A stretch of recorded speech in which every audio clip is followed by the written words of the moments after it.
We are in the famous Ellora temples in Aurangabad, in Maharashtra. These towering sculptures stand as magnificent testimony to human vision and will, what the spirit can achieve when it desires.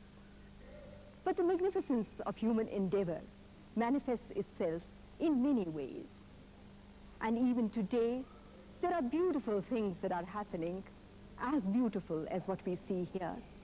And I would like to take you today 200 kilometers south of here, to where, once again, the people are triumphing over rock, this time in a place called Jamkhed.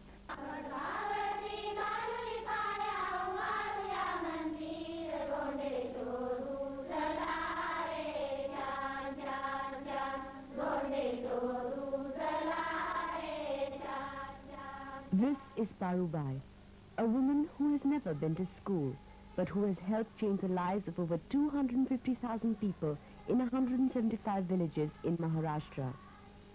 This is her village, Goinkarwada, a remote area, far away from the facilities of the urban world.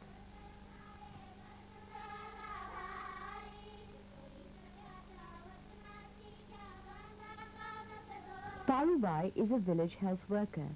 She walks through the village doing primary health care work.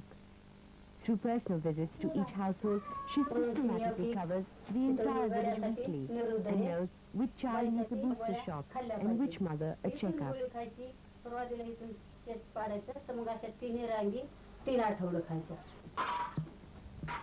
She treats an average of 20 people daily.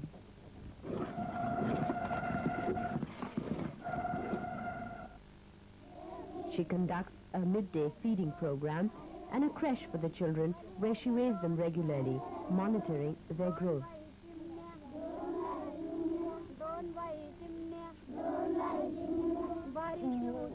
How was all this possible? How did an illiterate woman become an agent of change? Two doctors, Raj and Mabel Arole, after completing their MD in the United States, rejected lucrative offers to return to work in rural India. And we found the problems in the rural areas regarding health were relatively simple. They were related to malnutrition, unsafe drinking water, poor sanitation, superstition, and ignorance. And we realized that to solve the problems of the poor in the rural areas, you did not need sophistication in terms of investigations or treatment. But what we needed was to have people trained to deal with these simple problems. And so community involvement in your health program was one important consideration. And so we chose this area mainly because people promised that they will help us in carrying out the health programs. In addition to that, we felt that we should work in an area where no other voluntary agency is working, and also in an area which is really needy, which has very little hope of development in the next few years. And that is why we looked around for places which were backward and which were drought prone, and we found that Jamkhed was one such place. We started in 8 villages, and in these 8 villages the people selected women whom we trained as village health workers, and we found that these women were very effective, and so we expanded the program to 30 villages. And in these 30 villages we had these women and farmers clubs and later on Mahila Mandals. But later on it was these farmers clubs and Mahila Mandals who said to us that they would like to go and share their knowledge and what they had experienced with others in the 2 talukas. And the result was that today we are working in 175 villages, and covering a population of 250,000 people. This is Lalanbai, one of the first women to be trained by the Aroles, who went on to train the others. आता आपले काम किती 7 काम आहेत नाही का आपले 7 काम कोणते कोणते वचलबाई सांगा कोणते काम आहेत आपले असं आणि ज्या टायमाला बीसीची लस आलती ना तेव्हाच ते बाळा चुकलं होतं माहेराला गेल्यामुळं आणि बाकीच्या मुलाला देण्यात आली ते तसंच राहिलं त्याच्यामुळे त्याला मला Since the women are completely illiterate, the training strategy is to refer to their own experiences as mothers. The women immediately recognize the symptoms of measles or diarrhea. They allow the women to digest the new knowledge and then refreshen it the next week by adding to it bit by bit.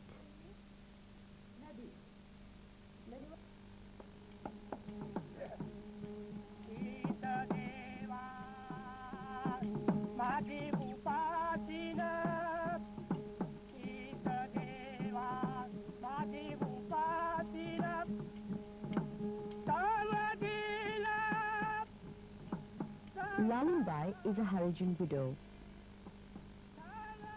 Today she has not only headed the health education campaign, but brought down the rate of infant mortality drastically. 98% of the children in the project villages are immunized, and the birth rate has fallen from 40 per thousand to 23. Malnutrition amongst children is down to 6% as compared to 31% elsewhere in the area. सुरुवातीचा अनुभव आमचा जुना अनुभव असा आहे की ज्या वेळेस आरोग्य माहित नव्हतं त्यावेळेस असं सगळ्या Earlier we गावाच्या used to भोवती see burial grounds everywhere. Now we hardly see any. Now slowly but steadily everyone is aware and conscious about childcare, and as a result infant mortality has come down to almost zero. बायांना पुरुषांना मुलांना सगळ्यांना पटल्या गेलं त्यामुळे आता लहान मुलाची मृत्यू फार कमी झालेला आहे आणि जन्म पण कमी झालेला आहे त्याच्यामुळे मला खूप आनंद वाटतो आता आणि दुसरी गोष्ट ज्या वेळेस मी सुरुवातीला ह्या आरोग्य सेवा करायला जी गेले त्यावेळेस खूप 10 वर्षापूर्वी इतका जातीभेद होता 10 years back there was tremendous casteism because I was an untouchable. I was not able to go to the houses of the upper caste Marathas. But now I can go anywhere without any hesitation. On the contrary, now they call me Dr. Anibai. Now I feel proud.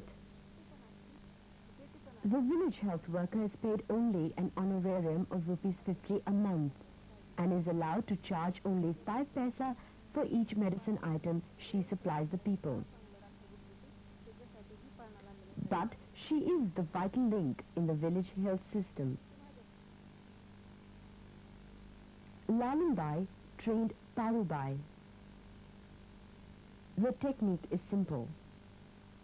The older village health workers train the new women. Knowledge passes by word of mouth. मग मी माझ्या गावात आरोग्याचं काम करायला लागले तर आता आरोग्याचं एक माहिती नव्हतं आपल्याला मग आता इथं आल्यावर मला माझ्या When I took up health work in my village, I did not know about health earlier. I learned this from Lalanbai. I came to her for a week for training. She took me around to different houses and explained to me all about health. For example, how to conduct a delivery, how to give lemon water when a child is suffering from diarrhea, how to give a cold sponge when the child is suffering from fever, how to dig latrine pits, and how to construct a smokeless chula.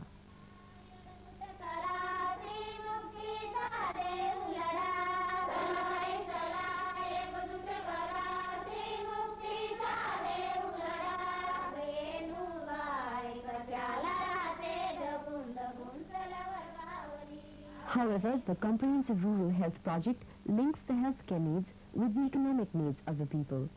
Along with the basic healthcare program, it has created income-generating projects for the women. There are 2 cooperatives, one in the Jamkhet block and the other in the Kajat block, made up of representatives of the various Mahila Mandals. The neem cooperative is an extremely profitable one. The women collect the neem seed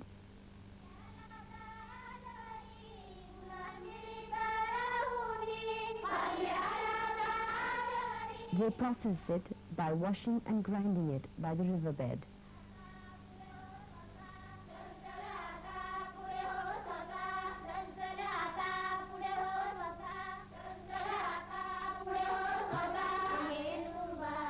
And eventually collectively sell it in the marketplace.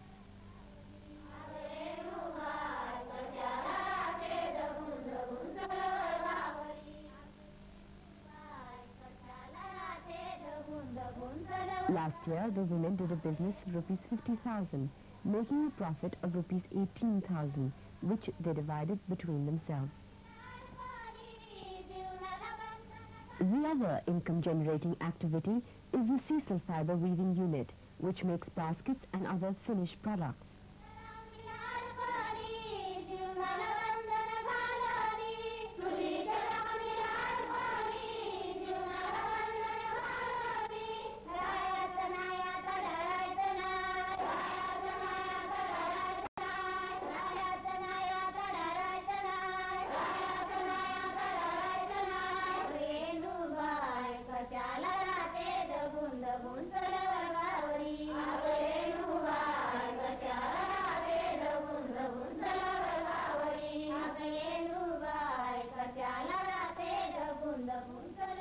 They run a nursery where they provide seedlings on contract to the various forest departments.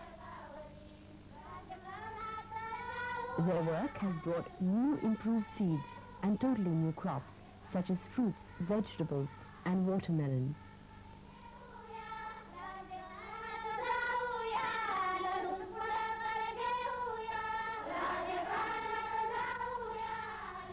The seedlings are used for the vast afforestation work taking place.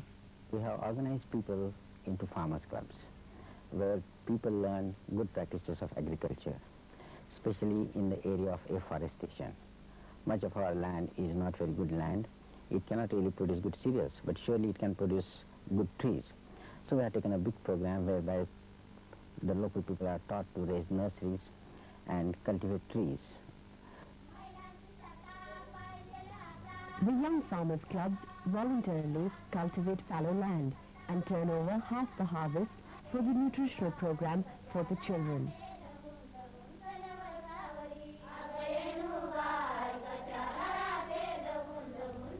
In fact, the afforestation program has led to 700,000 trees being raised and 500,000 saplings being planted for the current year.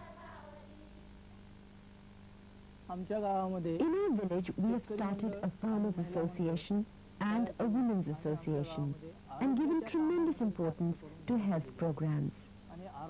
For example, we have initiated the idea of soak pits and cleanliness campaigns in the village.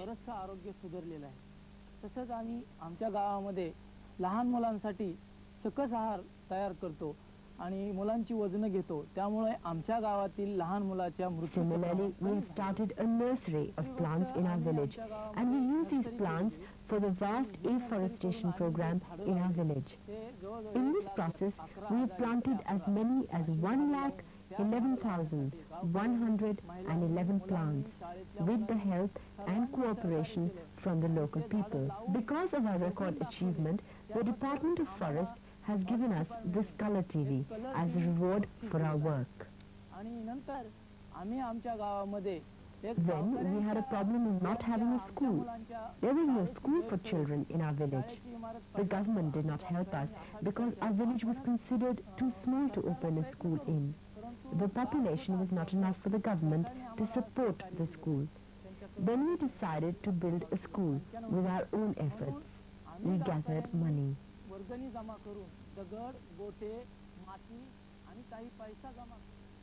We are involved in using appropriate technology. For instance, use of sun's energy, use of wind energy. So I help them people to use windmills, to use solar energy for cooking, use solar energy for heating water. Then there are appropriate technologies in the health itself. We have trained local boys to make artificial limbs. They have been trained to make eyeglasses. So there are many areas in which this appropriate technology can be utilized not only in health but in also agriculture and other fields. Then there is another area where the children are taught various things, right, starting from injustices related to a male child and a female child, or a dowry, to oral rehydration or a conducting of delivery. Many things related to health and social life are taught to the children, and especially the children who are out of school. So these children are brought together.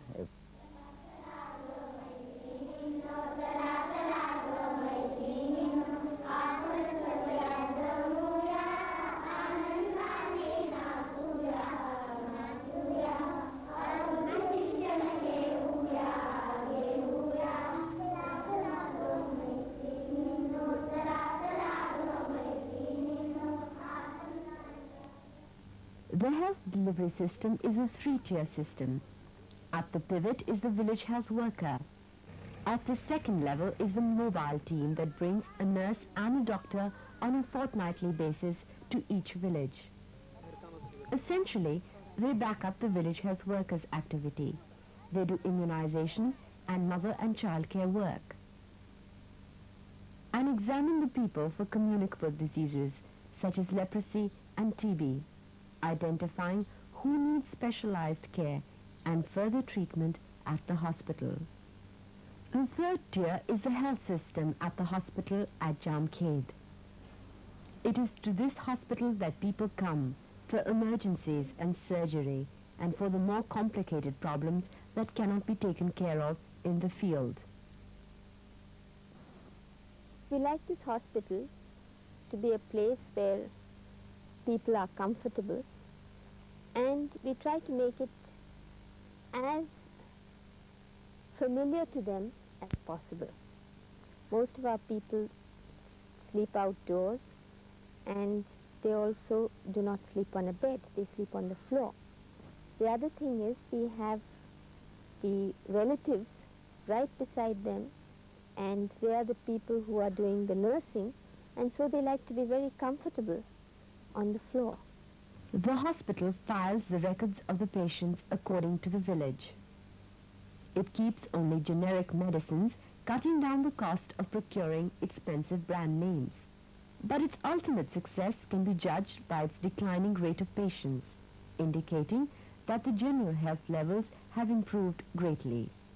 In the last decade, the project has treated over 70,000 people, but 3/4 of the people have been treated by village health workers, 14% by the mobile unit, only 8% by the hospital. Now we realized that what you needed in the rural area was not plethora of equipment and very highly trained doctors. What is needed is how do you demystify medicine and transfer knowledge and skills to the simple local people.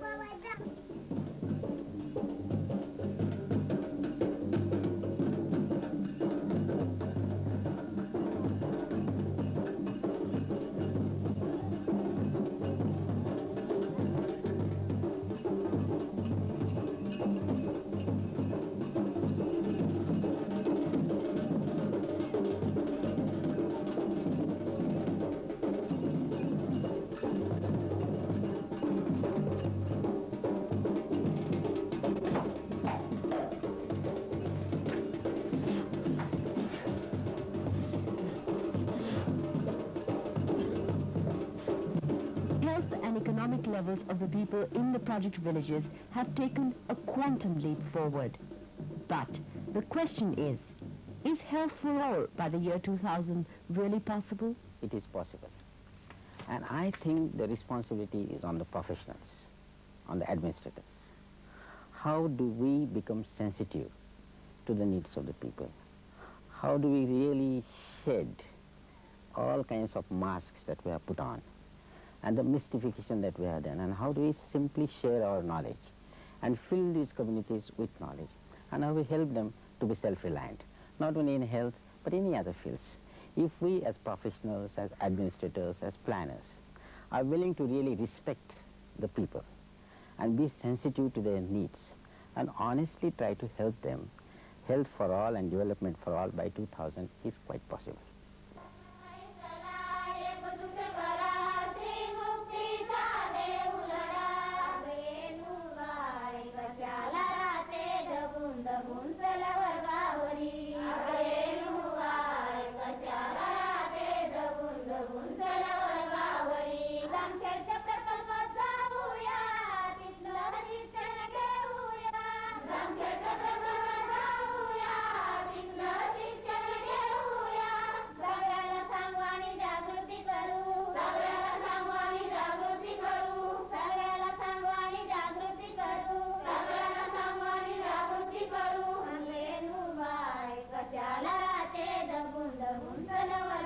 what happened in Jamkhed can happen elsewhere. There are Parubais everywhere, and an Arole in each one of us. What we need to do is to translate our ideas into action and carve new temples out of rock at our own doorstep.